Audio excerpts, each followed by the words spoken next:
ಜ್ಞಾನಿಗಳಾಗಬೇಕಾಗ್ಯದ ಅಂದಾಗ ಈ ನಿಸರ್ಗನ ಉಳಿಸ್ಕೊಳ್ಳೋಕೆ ಸಾಧ್ಯ ಇದೆ. ಇಲ್ಲಪ್ಪ ಅಂದ್ರೆ ಪಾಪ ಇವೆಲ್ಲ ಅರಣ್ಯ ರೋಧನ ಇದ್ದಂಗೆ ಎಲ್ಲ ಮಾಡಿದ್ದವರೆಲ್ಲ ವ್ಯರ್ಥ ಹೋರಾಟ ಮಾಡಿದರು. ಲೈಫ್ ಇಡೀ ಜೀವನ ಇದು ಕಷ್ಟದಲ್ಲಿ ಕಳೆದಿದ್ದಾರೆ ಇವರೆಲ್ಲರೂ.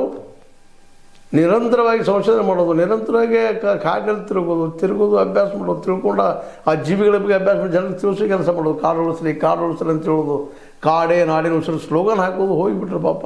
ಇವತ್ತು ಸ್ಲೋಗನ್ ಹಾಕ್ತಾರೆ ನಮ್ಮ ಜನ, ಆದರೆ ಕಾಡನ್ನು ಉಳಿಸುವಂಥ ಪ್ರಾಮಾಣಿಕ ಪ್ರಯತ್ನ ಇವತ್ತು ನಡೀತಾ ಇಲ್ಲ. ನಮ್ಮ ಸರ್ಕಾರಗಳಂತ ಹೇಳುವಾಗಿಲ್ಲ. ಅವರಂತ ಕಾರ್ಪೊರೇಟ್ ಅಭಿವೃದ್ಧಿ ಅಭಿವೃದ್ಧಿ ಅಭಿವೃದ್ಧಿ ಹೆಂಗೆ ಅಭಿವೃದ್ಧಿ? ಕಾಡು ಕುಲ್ಲ ನಾಡಿ ನಾವು ಕಾಂಕ್ರೀಟ್ ಲ್ಯಾಂಡ್ ಕಾಂಕ್ರೀಟ್ ಮಾಡಿ ಊರ ನೀರು ಹಿಡಿದಂಗೆ ಮಾಡಿ ಇಡೀ ಊರುಗಳು ಸಹಿತ ಗಬ್ಬೆದ್ದು ಹೋಗುವಂಥ ಪ್ರಯತ್ನ ನಾವು ಇವತ್ತು ಸ್ಥಿತಿಯನ್ನು ನಿರ್ಮಾಣ ಮಾಡಿದ್ದೀವಿ ಅಂತ. ಯಾವ ದೊಡ್ಡ ಪಟ್ಟಣ ನೋಡ್ರಿ, ಯಾವ ಮದ್ರಾಸ್ ನೋಡ್ತೀರ, ಬೆಂಗಳೂರು ನೋಡ್ತೀರ, ದಿಲ್ಲಿ ನೋಡ್ತೀರ, ಕಲ್ಕತ್ತಾ ನೋಡ್ತೀರ, ಇನ್ನೂ ಎಷ್ಟು ಕಾಡುಗಳ ಸಮೀಪಿದ್ದಂಥ ಊರುಗಳು ನೋಡ್ತೀರ, ಯಾವ ಹಂತಕ್ಕೆ ಬಂದಿದ್ದಾವೆ ಅಂತೇಳಿ. ಅದಕ್ಕಾಗಿ ಇವತ್ತು ನಾವು ಘಾಟಿಗಳನ್ನ ನೆನೆದು ಎಲ್ಲ ಕಾರಣಕ್ಕಾಗಿ ಇಂಥವ್ರು ಇದ್ರು ಅಂತೇಳಿ, ಇಂಥವ್ರು ಪ್ರಯತ್ನ ಪಟ್ಟರು ಅಂತೇಳಿ ಸ್ವಲ್ಪ ಈಗಾದರೂ 13% ಕಾಡದ, ಇದನ್ನು ಉಳಿಸ್ಕೊಂಡು ಬೆಳೆಸ್ಬೇಕಾದ್ರೆ ನಮ್ಮೆಲ್ಲರ ಕರ್ತವ್ಯ ಅನ್ನೋದು ಈ ಸಂದರ್ಭ ನೆನಪು ಮಾಡ್ಬೋದು. ಇವತ್ತು ನಮ್ಮ ನಡುವೆ ಇಲ್ಲ ಅವರು ಗಾಡಿಗಳವರು.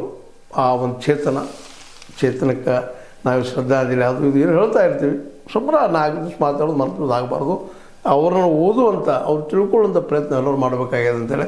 ಅದನ್ನು ಮಾಡಿದ ಮೊದಲು ನಾವು ಅವ್ರು ನಿಜವಾಗಿ ಅವ್ರ ಆತ್ಮಕ್ಕೆ ಶಾಂತಿಯನ್ನು ಕೋರಿದಂಗೆ ಬಯಸ್ದಂಗೆ ಸುಮ್ಮನೆ ಮಾತಾಡಿ ಡೈಲಾಗ್ ಹೊಡೆದು ಹೋಗೋದಲ್ಲ ಅಂತ ಮತ್ತೆ ಅನ್ನಿಸ್ತಾ, ಗಾಡ್ಗಿಳ್ಳರ ಪರಿಸರ ಪ್ರೇಮ ನಮ್ಮಲ್ಲಿ ಬರಲಿ, ಕಸ್ತೂರಿ ರಂಗಣ್ಣರ ಈ ಪರಿಸರ ಉಳಿಸ್ಕೊಳ್ಳೋ ಹೋರಾಟ ನಮ್ಮಲ್ಲಿ ಬರಲಿ ಅಂತ ಮತ್ತೆ ಹೇಳ್ತಾ, ಇದು ನಿಮ್ಮ ಲೈಕ್ ಆಗಿರ್ಬೋದು, ಲೈಕ್ ಮಾಡಿ ಶೇರ್ ಮಾಡಿ ಕಾಮೆಂಟ್ ಜೊತೆಗೆ ಸಬ್ಸ್ಕ್ರೈಬ್ ನಡೆಸ್ಬೋದು. H16 ನ್ಯೂಸ್ ಅರ್ಥ ಸತ್ಯದ ಕೈಗಡೆ ವಂದನೆಗಳು.